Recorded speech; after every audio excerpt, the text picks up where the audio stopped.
तुलसी में रोज जल चढ़ाने और तुलसी के पास दीपक जलाने से क्या फल मिलता है।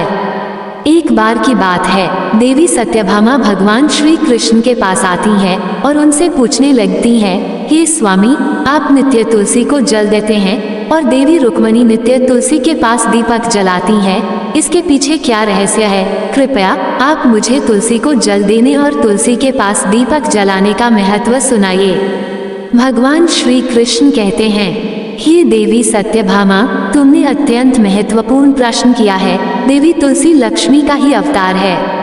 देवी तुलसी भगवान विष्णु को अत्यंत प्रिय है, इसलिए यह मुझे भी सबसे अधिक प्रिय है।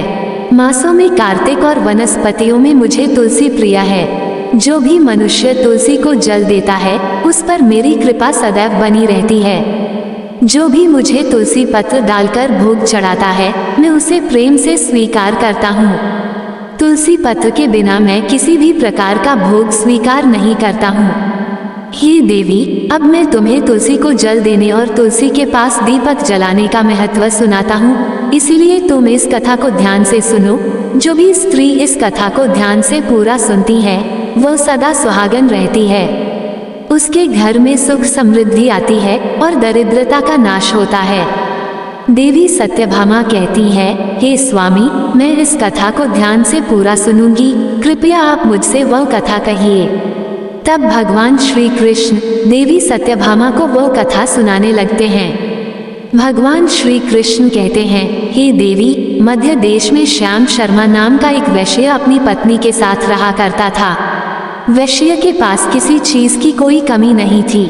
ईश्वर की कृपा से उसके पास सब प्रकार के सुख ऐश्वर्य थे, किंतु उस वैश्य की कोई संतान नहीं थी, जिस कारण से वह सदैव ही दुखी रहा करता था।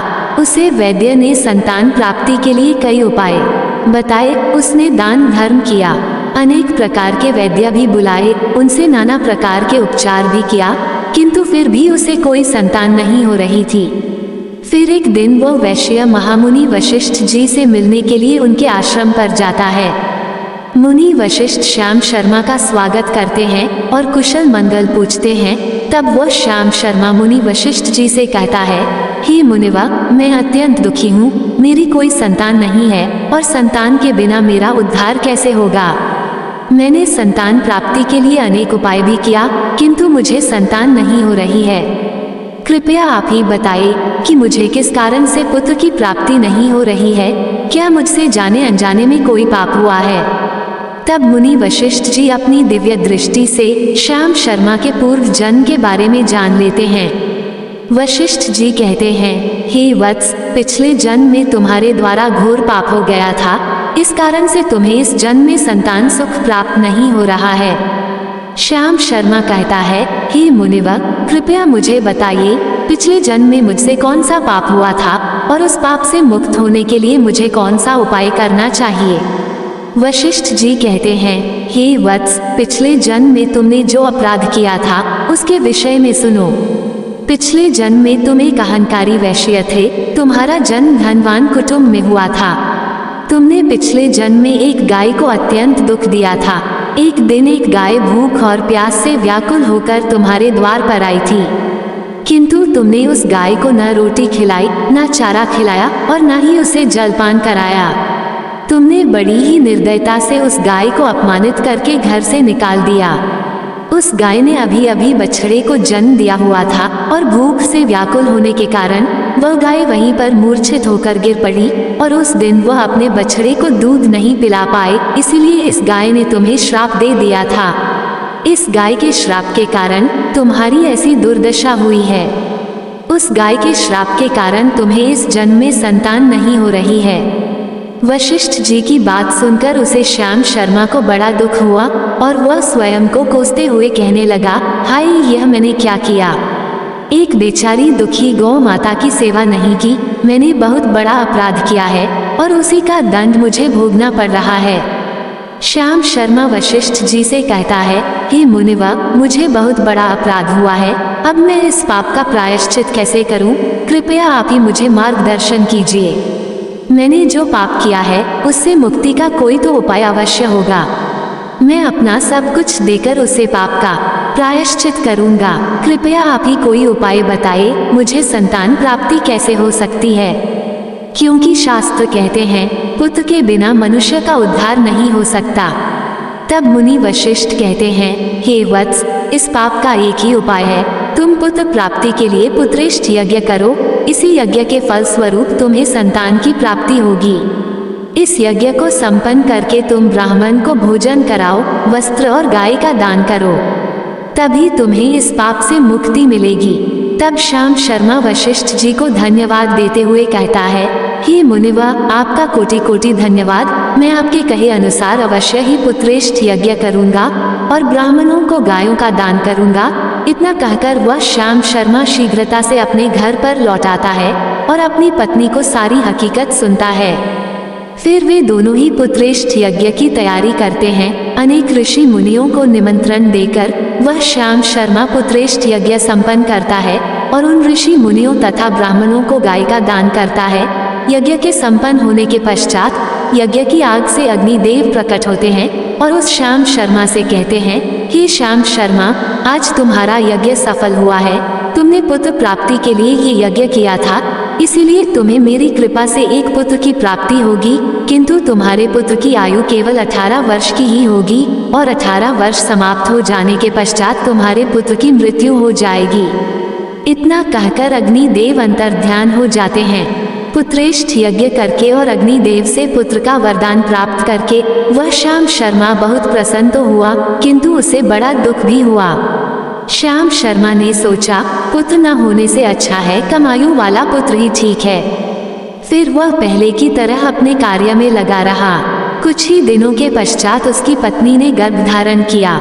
श्याम शर्मा ने पुत्र के जन्म से पूर्व किए जाने वाले सभी संस्कार किया और फिर उसे एक अत्यंत सुंदर पुत्र की प्राप्ति हुई। वो बालक बड़ा ही तेजस्वी दिखाई पड़ रहा था। श्याम शर्मा ने पुत्र के जन्म के बाद किए जाने वाले भी सभी संस्कार किया और पुत्र को गुरुकुल में शिक्षा प्रदान की। श्याम शर्मा का पुत्र जैसे जैसे बड़ा होने लगा, श्याम शर्मा को बहुत अधिक चिंता सताने लगी। फिर जब उसका पुत्र 16 वर्ष का हुआ तो श्याम शर्मा की पत्नी ने उससे कहा, अब हमें अपने पुत्र का विवाह कर देना चाहिए। हमारा पुत्र अब विवाह के योग्य हो गया है। श्याम शर्मा ने कहा, हे प्रिय, विधि के विधान के अनुसार हमारे पुत्र की आयु केवल 18 वर्ष की ही है। 18 वर्ष के पश्चात हमारे पुत्र की मृत्यु हो जाएगी, इसलिए हमें इसका विवाह करके किसी कन्या के जीवन को बर्बाद नहीं करना चाहिए। वह तो 2 वर्षों बाद विधवा हो जाएगी, फिर उसे जीवन में अनेक कष्ट सहन करने पड़ेंगे। लेकिन श्याम शर्मा की पत्नी नहीं मानी, वह अपने पुत्र का विवाह होता देखना चाहती थी। श्याम शर्मा की पत्नी कहती है, हे नाथ, कुछ भी हो, मैं अपने पुत्र को अविवाहित मरते हुए नहीं देख सकती। हमारे पास किस चीज की कमी है? हमारी पुत्र वधू इस संपत्ति को प्राप्त करके सुखी जीवन जी सकती है। इसलिए अब आप संकोच न करें और हमारे पुत्र के लिए सुंदर कन्या की खोज करें। अपनी पत्नी के मन के आगे श्याम शर्मा की एक न चली और फिर वह पुत्र के विवाह के लिए मान गया। फिर उसने पास ही के नगर में रहने वाले एक अत्यंत गरीब वैश्य की पुत्री के साथ अपने पुत्र का विवाह संपन्न किया। श्याम शर्मा की बहू का नाम सुभद्रा था। वह अत्यंत गुणवान, चरित्रवान और पतिव्रता नारी थी। वह अपने पति के मृत्यु की बात को नहीं जानती थी। सुभद्रा नित्य अपने सास, ससुर और अपने पति की सेवा करने लगी। वह सभी के साथ बड़े प्रेम से रहती और कभी किसी की आज्ञा का उल्लंघन नहीं करती थी। उसने अपनी मधुर वाणी और कार्य कुशलता से सभी के मन को जीत लिया। इस प्रकार से 2 साल बीत गए और फिर वह समय निकट आ गया जब श्याम शर्मा के पुत्र की मृत्यु होने वाली थी। श्याम शर्मा को बड़ा भय लगने लगा। फिर एक दिन उसने अपनी बहू को बुलाया और उसे क्षमा मांगते हुए कहने लगा, हे बहू, तुम मुझे क्षमा कर देना, मैंने तुम्हारे साथ बड़ा अन्याय किया है। सुभद्रा ने कहा, हे ससुर जी, आप ऐसा क्यों कह रहे हैं? आप मुझसे क्षमा मांगकर लज्जित न कीजिए। मैं आपसे छोटी हूँ, आपकी पुत्री के समान हूँ। कृपया आप संकोच न करते हुए आपके मन में जो भी बात है वो कहिए, मैं आपकी आज्ञा का पालन अवश्य करूंगी। फिर श्याम शर्मा कहने लगा, हे पुत्री, तुम कल्याणी हो, तुम एक महान पतिव्रता हो, किंतु मेरे पुत्र के साथ तुम्हारा विवाह होने से पूर्व मैंने तुमसे एक बात छुपाई है। हमें पुत्र की प्राप्ति पुत्रेष्ठ यज्ञ करने के बाद हुई थी और अग्नि देव ने हमें ये कहते हुए पुत्र प्राप्ति का आशीर्वाद दिया था कि हमारे पुत्र की आयु केवल 18 वर्ष की होगी। 18 वर्ष के बाद हमारे पुत्र की मृत्यु हो जाएगी। अपने ससुर की बात सुनकर सुभद्रा ने कहा, हे ससुर जी, बस इतनी सी बात, आप चिंता न कीजिए। मैं आपको वचन देती हूँ कि आपकी पुत्रवधू मैं कभी विधवा नहीं होंगी। आपके पुत्र के प्राणों की रक्षा मैं करूंगी। आप बस मुझे एक दीपक, जल का घड़ा और एक गाय लाकर दीजिए। मेरे पति के प्राणों की रक्षा इन्हीं से होगी। सुभद्रा की बात सुनकर श्याम शर्मा को बड़ा आनंद हुआ और वह कहने लगा, हे बहू, जैसी तुम्हारी इच्छा, मैं तुम्हें वह सब चीज लाकर देता हूँ। इतना कहकर श्याम शर्मा ने अपनी बहू को वह तीनों चीज लाकर दी। फिर जब वो दिन निकट आ गया जिस दिन सुभद्रा के पति की मृत्यु होने वाली थी, उस दिन सुभद्रा ने सुबह उठते ही तुलसी को जल चढ़ाया और उसे प्रणाम करते हुए तुलसी के पौधे पर एक चुनरी बांध दी और तुलसी माता से प्रार्थना की, हे तुलसी माँ, मैं आपको चुनरी चढ़ा रही हूँ, कृपया अब तुम ही मेरे सुहाग की रक्षा करना। फिर सुबह के समय यमराज का एक दूत श्याम शर्मा के पुत्र के प्राण लेने के लिए उसके घर पर आ गया। जैसे ही वह घर में प्रवेश करने लगा, तब तुलसी के पौधे ने उसे रोक दिया और कहा, हे यमदूत, इस घर में निवास करने वाली स्त्री ने मुझे चुनरी चढ़ाई है और इसलिए अब इसके सुहाग की रक्षा मैं कर रही हूँ। तुम इसके घर में प्रवेश नहीं कर सकते। इतना कहकर तुलसी ने यमराज के उस दूत को घर में जाने से रोक दिया। वह दूत भयभीत होकर सुभद्रा के पति के प्राण लिए बगैर ही यमपुरी लौट गया। यमपुरी में जाकर उसने यमराज से कहा, हे धर्मराज, मैं धरती लोक पर एक पुरुष के प्राण लेने के लिए गया था, किंतु तुलसी के पौधे ने मेरा रास्ता रोका। उस तुलसी के पौधे के कारण मैं घर में प्रवेश नहीं कर पा रहा हूँ। इस बात पर यमराज को बड़ा क्रोध आ गया। फिर उन्होंने अन्य 2 दूतों को बुलाया और कहा, तुम अब शाम के समय सुभद्रा के घर पर जाओ। जब तुलसी का पौधा सो रहा होगा, तुम उसके पति के प्राण लेकर यमलोक आ जाओ। फिर शाम के समय यमराज के 2 दूत सुभद्रा के घर की ओर निकल पड़े। सुभद्रा ने शाम होते ही तुलसी के पास एक दीपक जला दिया और उससे प्रार्थना की, हे दीपक, अब तुम ही मेरे पति के प्राणों की रक्षा करो। ये के दूत मेरे पति के प्राण देने के लिए आ रहे हैं। फिर शाम हो गई, तुलसी का पौधा सो गया और यमराज के 2 दूत सुभद्रा के घर के सामने आकर खड़े हो गए और सोचने लगे, अब तो इस मनुष्य के प्राण लेकर ही हम यमपुरी लौटेंगे। जैसे ही यम के दूत सुभद्रा के घर में प्रवेश करने लगे, तुलसी के पास लगाए हुए दीपक ने उनका रास्ता रोक दिया और कहा, हे दूतों, तुम अब इस सुभद्रा के पति के प्राण नहीं ले जा सकते। उस स्त्री ने मुझे प्रज्वलित करके उसके पति के प्राणों की रक्षा करने की प्रार्थना की है, इसीलिए अब मैं उसके पति के प्राणों की रक्षा कर रही हूँ। इसलिए तुम आज उसके पति के प्राण नहीं ले जा सकते। तुम यहीं से लौट जाओ, नहीं तो मैं सब कुछ जलाकर भस्म कर दूंगी और मेरी अग्नि में तुम दोनों भी जलकर भस्म हो जाओगे। उस दीपक की बात सुनकर यमराज के दोनों दूत अत्यंत भयभीत हो गए और फिर से लौटकर यमराज के पास चले गए। वहां पर जाकर उन्होंने यमराज को सारा वृतांत सुनाते हुए कहा, हे यमराज, आपकी आज्ञा का पालन करते हुए हम दोनों शाम के समय उस पुरुष के प्राण लेने के लिए गए थे, किंतु तुलसी के पास लगाए हुए दीपक ने हमारा रास्ता रोक दिया, इसीलिए हम खाली हाथ ही लौट आए हैं। ये सुनकर यमराज को बड़ा क्रोध आ गया। फिर उन्होंने अन्य 4 दूतों को बुलाया और कहा, अब तुम सुबह उस सुभद्रा के जागने से पहले जाओ और उसके पति के प्राण लेकर आ जाओ। यमराज की आज्ञा पाकर दूत सुबह सुभद्रा के घर की तरफ जाने लगे, लेकिन इधर सुभद्रा ने रात को ही घर के दरवाजे के सामने जल से भरा हुआ लोटा रख दिया और उससे प्रार्थना की, मेरे पति की रक्षा कीजिए। यम के 2 दूत मेरे पति के प्राण लेने के लिए आ रहे हैं, अब आप ही मेरे सुहाग की रक्षा कर सकते हैं। इतना कहकर वह सुभद्रा सोने के लिए चली गई। इधर यम के दूत सुबह सुभद्रा के जागने से पहले ही उसके घर पर पहुंच गए। जैसे ही वह घर के अंदर प्रवेश करने लगे, तब उस लोटे के अंदर भरे हुए जल ने कहा, तुम रुक जाओ, अब तुम इस घर में प्रवेश नहीं कर सकते। ये घर अब मेरी सुरक्षा में है। मैं सुभद्रा के पति के प्राण तुम्हें लेकर जाने नहीं दूंगा। अगर तुमने इस घर में प्रवेश किया तो मैं नरक की अग्नि को बुझा दूंगा, जिसमें सारा नरक लोक डूब जाएगा। ये सुनकर यमराज के बेचारे दूत घबरा गए और एक दूसरे की तरफ देखकर उस स्थान से भाग गए। वे सभी यम के दूत यमराज के पास लौट गए और उनसे कहने लगे, हे धर्मराज, आपकी आज्ञा का पालन करने के लिए हम चारों सुबह सुभद्रा के जागने से पहले ही उसके पति के प्राण लेने के लिए पहुंच गए थे, किंतु सुभद्रा के घर के बाहर रखे हुए जल के लोटे ने हमारा मार्ग रोक लिया और इसी कारण से हम उसके घर में प्रवेश नहीं कर सके। अब यमराज को बहुत ही अधिक क्रोध आ गया। इस बार उन्होंने 8 यमदूतों को बुलाया और कहा, हे यमदूतों, अब शीघ्रता से जाओ और बलपूर्वक उस मनुष्य के प्राण खींचकर यमलोक लेकर आओ। फिर वह 8 यमदूत यमराज की आज्ञा का पालन करते हुए पृथ्वी लोक पर उस सुभद्रा के घर के पास आते हैं तो देखते हैं उस सुभद्रा के घर के सामने एक गाय खड़ी है। सुभद्रा ने यमदूतों के आने से पहले ही अपने घर के सामने गाय को बांध दिया था और गौ माता से विनती की थी, हे गौ माता, आज यमदूत मेरे पति के प्राण लेने के लिए आ रहे हैं। अब आप ही मेरे सुहाग की रक्षा कर सकती हो।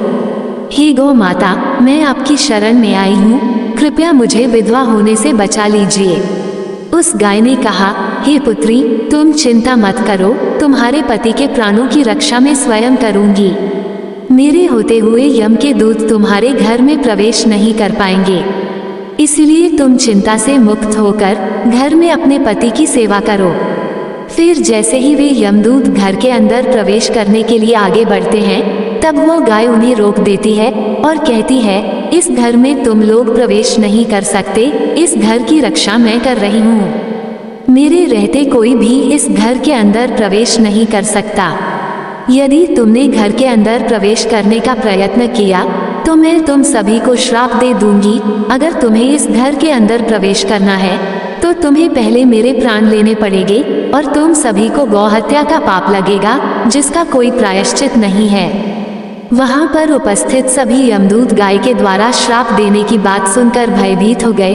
वे जानते थे कि गाय के द्वारा दिए गए श्राप से कोई मुक्त नहीं कर सकता और गौ हत्या तो संसार का सबसे जघन्य अपराध और महापाप है, जिसका कोई प्रायश्चित भी नहीं है।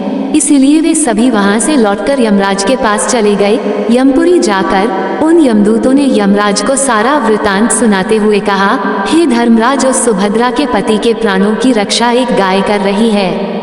उस गाय ने हमें श्राप देने की बात कही, इसीलिए हम सभी भयभीत होकर वापस लौट आए हैं। हम में गाय का सामना करने की शक्ति नहीं है।